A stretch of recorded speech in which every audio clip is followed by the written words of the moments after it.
ರಂಜಿತ್ ಹಾಗೆ ಸಂಪರ್ಕದಲ್ಲಿರಿ, ಮತ್ತೊಂದು ಬ್ರೇಕಿಂಗ್ ಸಿಗ್ತಾ ಇದೆ. ಟಿವಿಕೆಯ ಬೆಂಬಲಿತ ಪಕ್ಷಗಳ ಮುಖಂಡರು ಆಗಮಿಸಿದ್ದಾರೆ. ಟಿವಿಕೆ ಪಕ್ಷದ ವಿಜಯ್ಗೆ 120 ಶಾಸಕರ ಬೆಂಬಲ. TVK 107, Congress 5, CPI 2, CPM 2, ಬಿಸಿಕೆ 2, IUML ಸೇರಿ ಒಟ್ಟು 120 ಶಾಸಕರ ಬೆಂಬಲ ಇದೆ. ಈಗ ಬೆಂಬಲಿತ ಪಕ್ಷಗಳ ಮುಖಂಡರು ಆಗಮಿಸಿದ್ದಾರೆ. ಟಿವಿಕೆ ಪಕ್ಷದ ವಿಜಯ್ಗೆ ಈಗ 120 ಶಾಸಕರ ಬೆಂಬಲ. ಅಲ್ಲಿರುವಂಥ ಸ್ಥಳೀಯ ಪ್ರಾದೇಶಿಕ ಪಕ್ಷಗಳು ಬೆಂಬಲವನ್ನು ಘೋಷಣೆ ಮಾಡಿದೆ ಷರತ್ತುಬದ್ಧವಾಗಿ.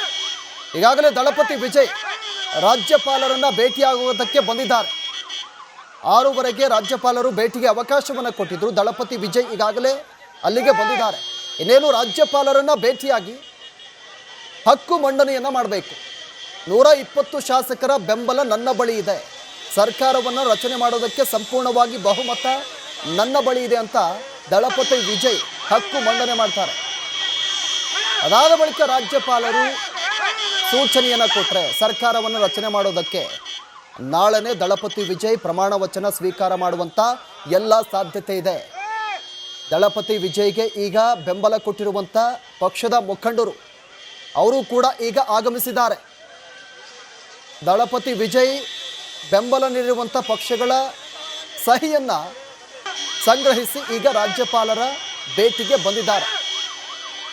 ದೃಶ್ಯದಲ್ಲೂ ಕೂಡ ಗಮನಿಸ್ತಾ ಇದ್ದೀರಾ, ಲೋಕಭವನಕ್ಕೆ ಈಗ ದಳಪತಿ ವಿಜಯ್ ಬರ್ತಾ ಇರೋದು. ಆರಂಭದಿಂದಲೂ ಕೂಡ ತಮಿಳುನಾಡು ರಾಜಕೀಯದಲ್ಲಿ ಸಾಕಷ್ಟು ಸಂಚಲನ ಸೃಷ್ಟಿಯಾಗಿದ್ದು, ಕ್ಷಣ ಕ್ಷಣಕ್ಕೂ ಸ್ಫೋಟಕ ತಿರುವು ಪಡಿತಾ ಇತ್ತು. ಒಂದು ಬಾರಿ ಬೆಂಬಲವನ್ನು ಕೊಡ್ತಾ ಇದ್ರು, ಮತ್ತೊಂದು ಬಾರಿ ಬೆಂಬಲ ಸಿಗ್ತಾ ಇರಲಿಲ್ಲ. ಈ ರೀತಿಯಾಗಿ ಆಗ್ತಾ ಇತ್ತು. ಮತ್ತೆ ನನ್ನ ಕೊಲೀಗ ರಂಜಿತ್ ಶಿರಿಯಾರ್ ಡೆಸ್ಕ್ನಿಂದ ನೇರ ಸಂಪರ್ಕದಲ್ಲಿದ್ದಾರೆ. Ranjith, over to you.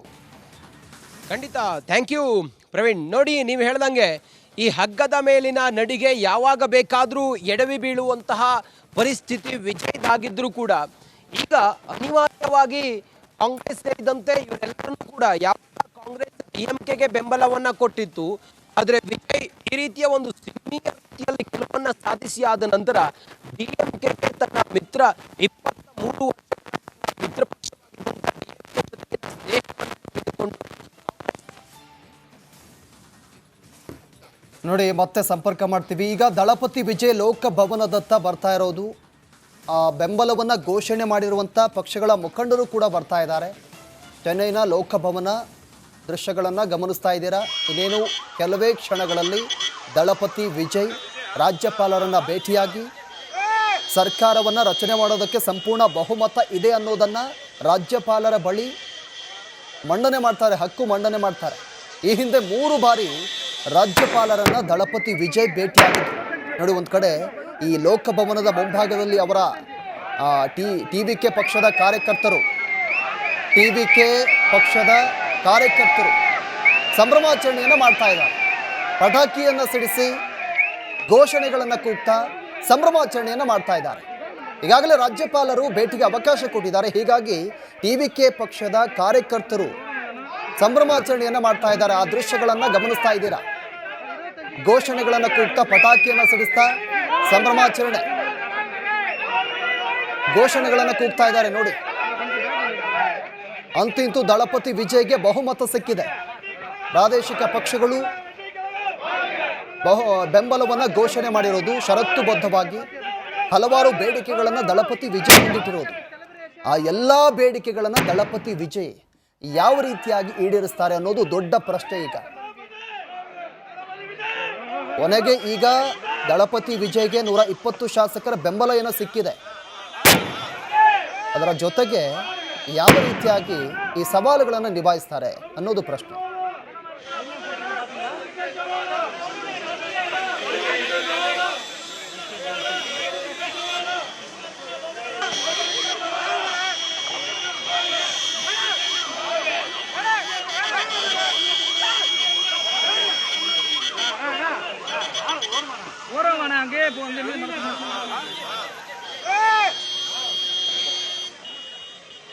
ನೋಡಿ, ಒಂದು ಕಡೆ ಟಿವಿಕೆ ಪಕ್ಷದ ಕಾರ್ಯಕರ್ತರು ಪಟಾಕಿಯನ್ನು ಸಿಡಿಸಿ ಘೋಷಣೆಗಳನ್ನು ಕೂಗ್ತಾ ಇದ್ದಾರೆ, ಸಂಭ್ರಮಾಚರಣೆಯನ್ನು ಮಾಡ್ತಾ ಇದ್ದಾರೆ. ಮತ್ತೊಂದು ಕಡೆ ದಳಪತಿ ವಿಜಯ್ ರಾಜಭವನಕ್ಕೆ ತೆರಳ್ತಾ ಇರೋದು. ರಾಜ್ಯಪಾಲರನ್ನ ಭೇಟಿಯಾಗೋದಕ್ಕೆ ತೆರಳುತ್ತಾ ಇದ್ದಾರೆ. ಟಿವಿಕೆ ಕಾರ್ಯಕರ್ತರು ಈಗಾಗಲೇ ಸಂಭ್ರಮಾಚರಣೆ ಮುಗಿಲು ಮುಟ್ಟಿದೆ. ದಳಪತಿ ವಿಜಯ್ಗೆ ಈಗ ಸರ್ಕಾರ ರಚನೆ ಮಾಡೋದಕ್ಕೆ ಸಂಪೂರ್ಣ ಬಹುಮತ ಸಿಕ್ಕಿರೋದು. ಮ್ಯಾಜಿಕ್ ನಂಬರ್ 118 ಇತ್ತು. ಈಗ ದಳಪತಿ ವಿಜಯ್ ಬಳಿ ಇರೋದು 120 ಶಾಸಕರ ಬೆಂಬಲ. ನೋಡಿ, ಒಂದು ದಳಪತಿ ವಿಜಯ್ ಸರ್ಕಾರವನ್ನ ರಚನೆ ಮಾಡಿ ಈ ಎಲ್ಲ ಬೇಡಿಕೆಗಳನ್ನು ಏನು ಈ ಪ್ರಾದೇಶಿಕ ಪಕ್ಷದ ಮುಖಂಡರು ಏನು ಬೆಂಬಲವನ್ನು ಕೊಟ್ಟಿದ್ದಾರೆ, ಆ ಎಲ್ಲ ಅವರ ಒಂದು ಬೆಂಬಲ ಜೊತೆಗೆ ಅವರ ಡಿಮ್ಯಾಂಡ್ ಏನಿದೆ ಅದನ್ನು ಈಡೇರಿಸಬೇಕು. ಅದಾದ ಬಳಿಕ ದಳಪತಿ ವಿಜಯ್ ಮುಂದೆ ಸಾಕಷ್ಟು ಸವಾಲುಗಳಿದೆ. ಚುನಾವಣಾ ಆರಂಭದಲ್ಲಿ ವಿಜಯ್ ಅವರು ಏನು ಚುನಾವಣಾ ಪ್ರಣಾಳಿಕೆಯಲ್ಲಿ ಗ್ಯಾರಂಟಿಗಳನ್ನು ಘೋಷಣೆ ಮಾಡಿದ್ರು, ಹಲವಾರು ಗ್ಯಾರಂಟಿಗಳನ್ನು ಘೋಷಣೆ ಮಾಡಿದ್ರು. ವಿಜಯ್ ಅವರ ಈ ಚುನಾವಣಾ ಪ್ರಣಾಳಿಕೆ ಈ ಒಂದು ರೀತಿಯಾಗಿ ವಿಭಿನ್ನವಾಗಿತ್ತು. ವರ್ಷಕ್ಕೆ 6 ಸಿಲಿಂಡರ್, ಅದರ ಜೊತೆಗೆ ಗೃಹಲಕ್ಷ್ಮಿ 2,500 ಮತ್ತು ಉಚಿತ ಬಸ್ ಪ್ರಯಾಣ ಮಹಿಳೆಯರಿಗೆ, ವಿವಾಹೇತರ ಮಹಿಳೆಯರಿಗೆ 8 ಗ್ರಾಂ ಚಿನ್ನ, ಒಂದು ರೇಷ್ಮೆ ಸೀರೆ. ತಮಿಳುನಾಡಲ್ಲಿ 4 ಕೋಟಿ ಮಹಿಳೆಯರಿದ್ದಾರಂತೆ ವಿವಾಹೇತರ ಮಹಿಳೆಯರು. ಆ ಎಲ್ಲ ಮಹಿಳೆಯರಿಗೆ ದಳಪತಿ ವಿಜಯ್ ಮದುವೆ ಆದರೆ 8 ಗ್ರಾಂ ಚಿನ್ನ ಕೊಡಬೇಕು. ಅದನ್ನು ಯಾವ ರೀತಿಯಾಗಿ ದಳಪತಿ ವಿಜಯ್ ನಿಭಾಯಿಸ್ತಾರೆ ಅನ್ನೋದು ಈಗ ದೊಡ್ಡ ಸವಾಲು. ಇದಕ್ಕೆ ಲಕ್ಷಾಂತರ ಕೋಟಿ ರೂಪಾಯಿ ಬೇಕು. ಆದ್ದೂ ಕೂಡ ತಮಿಳುನಾಡು ರಾಜಕೀಯದಲ್ಲಿ ಸಾಕಷ್ಟು ಸಂಚಲನ ಸೃಷ್ಟಿಯಾಗಿದ್ದು, ಕ್ಷಣ ಕ್ಷಣಕ್ಕೂ ಸ್ಫೋಟಕ ತಿರುವು ಪಡಿತಾ ಇತ್ತು. ಒಂದು ಬಾರಿ ಬೆಂಬಲವನ್ನು ಕೊಡ್ತಾ ಇದ್ರು, ಮತ್ತೊಂದು ಬಾರಿ ಬೆಂಬಲ ಸಿಗ್ತಾ ಇರಲಿಲ್ಲ. ಈ ರೀತಿಯಾಗಿ ಆಗ್ತಾ ಇತ್ತು. ಮತ್ತೆ ನನ್ನ ಕೊಲೀಗ ರಂಜಿತ್ ಶಿರ್ಯಾರ್ ಡೆಸ್ಕ್ನಿಂದ ನೇರ ಸಂಪರ್ಕದಲ್ಲಿದ್ದಾರೆ. Ranjith, over to you. ಖಂಡಿತ, ಥ್ಯಾಂಕ್ ಯು ಪ್ರವೀಣ್. ನೋಡಿ, ನೀವು ಹೇಳ್ದಂಗೆ ಈ ಹಗ್ಗದ ಮೇಲಿನ ನಡಿಗೆ ಯಾವಾಗ ಬೇಕಾದರೂ ಎಡವಿ ಬೀಳುವಂತಹ ಪರಿಸ್ಥಿತಿ ವಿಜಯ್ದಾಗಿದ್ರೂ ಕೂಡ ಈಗ ಅನಿವಾರ್ಯವಾಗಿ ಕಾಂಗ್ರೆಸ್ ಸೇರಿದಂತೆ ಇವರೆಲ್ಲರೂ ಕೂಡ ಯಾವ ಕಾಂಗ್ರೆಸ್ ಡಿಎಂಕೆಗೆ ಬೆಂಬಲವನ್ನ ಕೊಟ್ಟಿತ್ತು, ಆದರೆ ವಿಜಯ್ ಈ ರೀತಿಯ ಒಂದು ಸಿನಿಯ ರೀತಿಯಲ್ಲಿ ಗೆಲುವನ್ನು ಸಾಧಿಸಿ ಆದ ನಂತರ ಡಿಎಂಕೆಗೆ ತನ್ನ ಮಿತ್ರ 23 ಮಿತ್ರ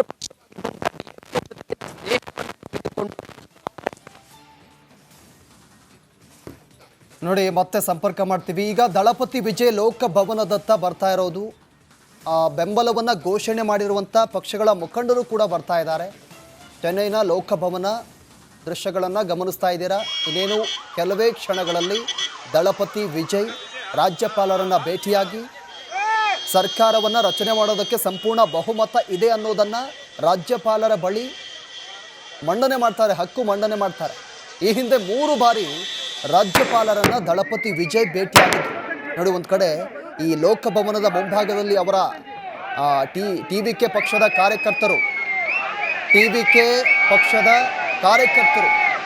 ಸಂಭ್ರಮಾಚರಣೆಯನ್ನು ಮಾಡ್ತಾ ಇದ್ದಾರೆ. ಪಟಾಕಿಯನ್ನು ಸಿಡಿಸಿ ಘೋಷಣೆಗಳನ್ನು ಕೂಗ್ತಾ ಸಂಭ್ರಮಾಚರಣೆಯನ್ನು ಮಾಡ್ತಾ ಇದ್ದಾರೆ. ಈಗಾಗಲೇ ರಾಜ್ಯಪಾಲರು ಭೇಟಿಗೆ ಅವಕಾಶ ಕೊಟ್ಟಿದ್ದಾರೆ. ಹೀಗಾಗಿ ಟಿವಿಕೆ ಪಕ್ಷದ ಕಾರ್ಯಕರ್ತರು ಸಂಭ್ರಮಾಚರಣೆಯನ್ನು ಮಾಡ್ತಾ ಇದ್ದಾರೆ. ಆ ದೃಶ್ಯಗಳನ್ನು ಗಮನಿಸ್ತಾ ಇದ್ದೀರಾ. ಘೋಷಣೆಗಳನ್ನು ಕೂಗ್ತಾ, ಪಟಾಕಿಯನ್ನು ಸಿಡಿಸ್ತಾ ಸಂಭ್ರಮಾಚರಣೆ, ಘೋಷಣೆಗಳನ್ನು ಕೂಗ್ತಾ ಇದ್ದಾರೆ. ನೋಡಿ, ಅಂತೂ ದಳಪತಿ ವಿಜಯ್ಗೆ ಬಹುಮತ ಸಿಕ್ಕಿದೆ. ಪ್ರಾದೇಶಿಕ ಪಕ್ಷಗಳು ಬೆಂಬಲವನ್ನು ಘೋಷಣೆ ಮಾಡಿರೋದು ಷರತ್ತುಬದ್ಧವಾಗಿ. ಹಲವಾರು ಬೇಡಿಕೆಗಳನ್ನು ದಳಪತಿ ವಿಜಯ್ ಮುಂದಿಟ್ಟಿರೋದು. ಆ ಎಲ್ಲ ಬೇಡಿಕೆಗಳನ್ನು ದಳಪತಿ ವಿಜಯ್ ಯಾವ ರೀತಿಯಾಗಿ ಈಡೇರಿಸ್ತಾರೆ ಅನ್ನೋದು ದೊಡ್ಡ ಪ್ರಶ್ನೆ. ಈಗ ಕೊನೆಗೆ ಈಗ ದಳಪತಿ ವಿಜಯ್ಗೆ 120 ಶಾಸಕರ ಬೆಂಬಲ ಏನೋ ಸಿಕ್ಕಿದೆ. ಅದರ ಜೊತೆಗೆ ಯಾವ ರೀತಿಯಾಗಿ ಈ ಸವಾಲುಗಳನ್ನು ನಿಭಾಯಿಸ್ತಾರೆ ಅನ್ನೋದು ಪ್ರಶ್ನೆ.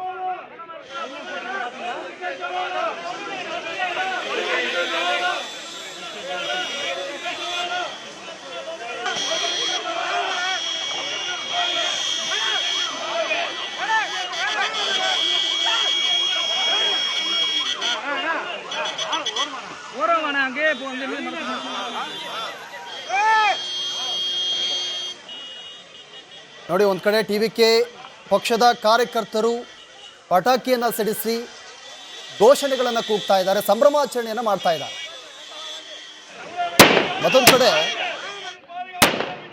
ದಳಪತಿ ವಿಜಯ್ ರಾಜಭವನಕ್ಕೆ ತೆರಳ್ತಾ ಇರೋದು.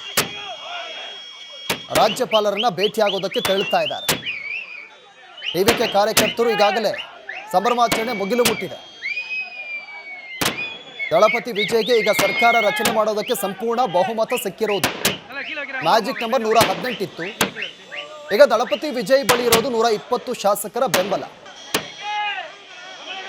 ನೋಡಿ, ಒಂದು ದಳಪತಿ ವಿಜಯ್ ಸರ್ಕಾರವನ್ನ ರಚನೆ ಮಾಡಿ ಈ ಎಲ್ಲ ಬೇಡಿಕೆಗಳನ್ನು ಏನು ಈ ಪ್ರಾದೇಶಿಕ ಪಕ್ಷದ ಮುಖಂಡರು ಏನು ಬೆಂಬಲವನ್ನು ಕೊಟ್ಟಿದ್ದಾರೆ, ಆ ಎಲ್ಲ ಅವರ ಒಂದು ಬೆಂಬಲ ಜೊತೆಗೆ ಅವರ ಡಿಮ್ಯಾಂಡ್ ಏನಿದೆ ಅದನ್ನು ಈಡೇರಿಸಬೇಕು.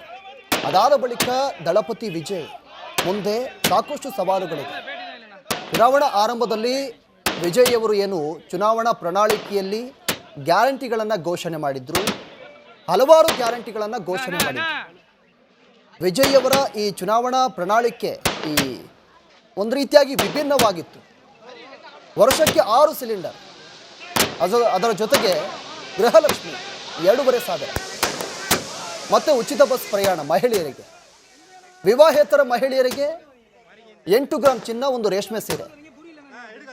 ತಮಿಳುನಾಡಲ್ಲಿ 4 ಕೋಟಿ ಮಹಿಳೆಯರಿದ್ದಾರಂತೆ ವಿವಾಹೇತರ ಮಹಿಳೆಯರು. ಆ ಎಲ್ಲ ಮಹಿಳೆಯರಿಗೆ ದಳಪತಿ ವಿಜಯ್ ಮದುವೆ ಆದರೆ 8 ಗ್ರಾಂ ಚಿನ್ನ ಕೊಡಬೇಕು. ಅದನ್ನು ಯಾವ ರೀತಿಯಾಗಿ ದಳಪತಿ ವಿಜಯ್ ನಿಭಾಯಿಸ್ತಾರೆ ಅನ್ನೋದು ಈಗ ದೊಡ್ಡ ಸವಾಲು.